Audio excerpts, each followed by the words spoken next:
The time's come to play here in my garden of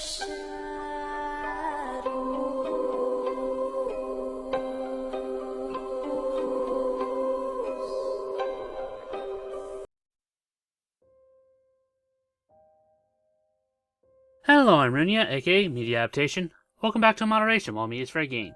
And we're continuing our VR Request Week. We do a video each day based on your suggestions. And today we've been asked to take a look at an old Native American urban legend called the Deer Woman. Sometimes known as the Deer Lady, is a spirit that can take various forms in Native American mythology, and is primarily associated with fertility and love.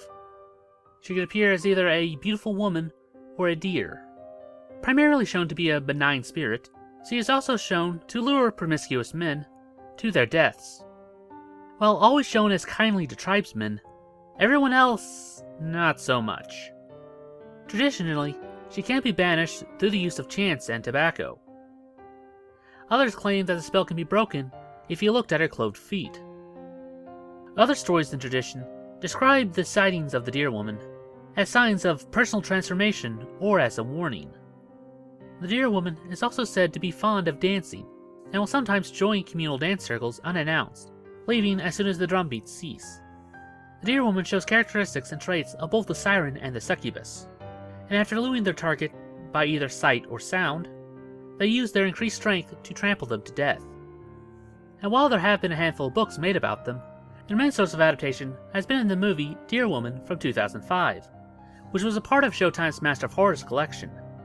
I don't know if I'd recommend it, as while it is the right creature, it feels more like some sort of supernatural slasher than a mythical spirit.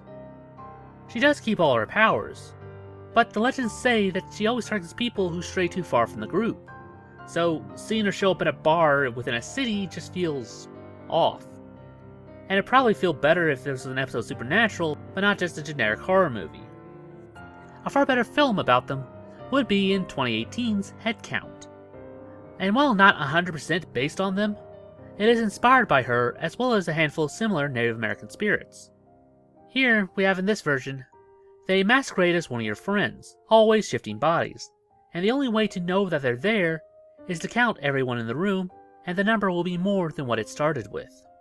Again, this story was inspired by them, so these ones make you kill yourselves, but I feel this is a far better demonstration of what these spirits are capable of, without the over-the-top nature of the previous film. And one last thing, the Deer Woman does appear in the game Battlerite, although Blossom here is a healer. I've always found it funny that she could just snap at any moment and kill them all.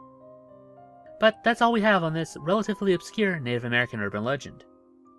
She's normally sidelined for other more popular stories like the Wendigo or the Skinwalkers, but I'm glad to see that she's not completely forgotten. And that about does it for this video. If you have any other ideas like seeing made into a video, then please post it down in the comments below, and we'll add it to our next viewer request week. It's now time for the part of the show where we ask you to help us appease the YouTube algorithm by dropping a like, share, or comment.